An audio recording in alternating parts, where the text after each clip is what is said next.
Her business has created more than 2,000 local jobs, most taken by vulnerable women who'd never had a job before.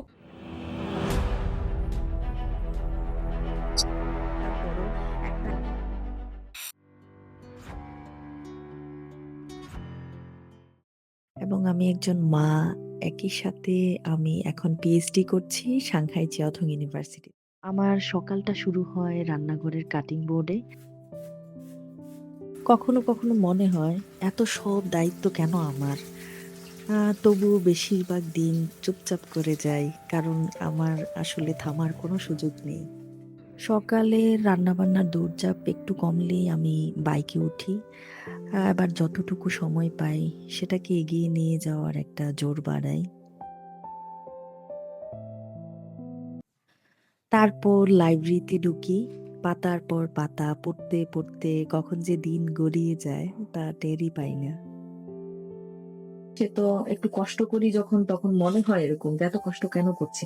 তখন answer automated হয়ে যাচ্ছে যে আমার বাচ্চার life যেন আমার চেয়ে বেটার হয়। এই নরমাল ডেলিভারিতে মা হয়েছি। এই সময়টা আমার ৩৬ ঘন্টা পেইন ছিল এবং ওই ৩৬ ঘন্টার প্রতি ন্যানো সেকেন্ডে মনে হচ্ছে যে আমি মরে যাচ্ছি, আবার একই সাথে আমার মনে হচ্ছে আমাকে বাঁচতে হবে, আমার বাচ্চাকে পৃথিবীতে আনতে হবে।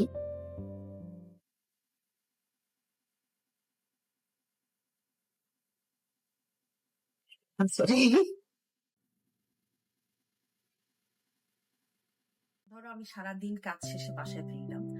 বাসায় ফেরার পরে আমার মেয়ে দৌড়ে আসলো আমার কাছে, এবং আমার মেয়েকে হাত করলাম।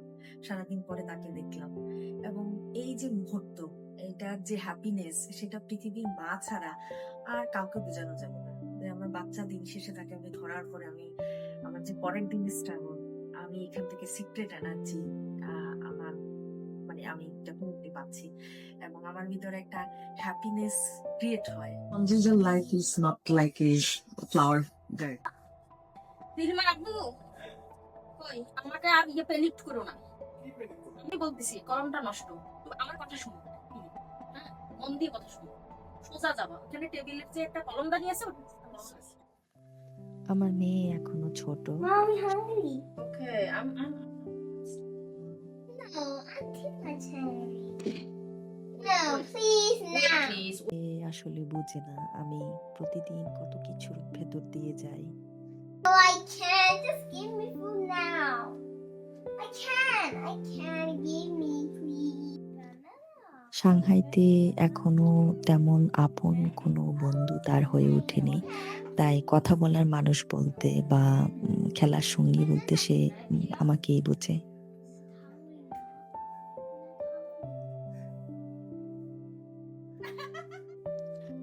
আমি পড়াশোনার মাঝখানেই থাকি। হঠাৎ হয়তো ফোন ফ্যাক্টরি থেকে আসছে। কাজ আটকে গেছে বা প্রোডাকশন ঠিক হয়নি, কোথাও হয়তো ভুল হয়েছে।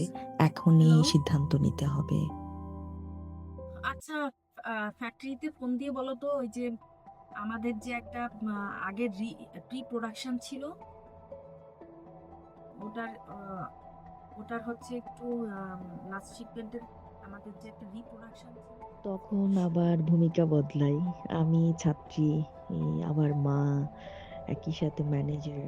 সে যখন একটু সময় পায়, নিজের একটু ফ্রি সময়, লাইক নিজের জন্য একটু, লাইক আমি একটু বিছানায় একটু গা এলিয়ে দিলাম, একটু ফোন স্ক্রল করলাম।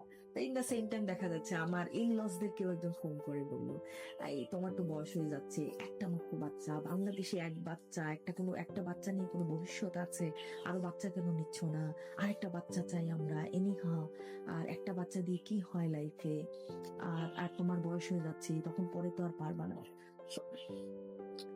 ওই টাইমে আসলে আমার কিছু বলার থাকে না, বাট তারা কেউ আমার লাইফ কিন্তু দেখছে না আমি কি স্ট্রাগল করছি। বাট এট এ টাইম আমার উপরে যে প্রেশার আসছে, একই সাথে আমার নিজের পার্সোনাল লাইফের প্রেশার এবং এজ এ মাদারহুড লাইফের রেসপন্সিবিলিটি, এই এই সব কিছু করার পরেও একটা এক্সট্রা প্রেশার মনে হয়, বিকজ আমি এখানে কারো দোষ দিচ্ছি না। Social cult, this is the social cult. বাংলাদেশের সোশ্যাল পার্সপেক্টিভে যে দুটা তিনটা বাচ্চা থাকবে একটা উইমেনের, এটা it's a very normal thought. By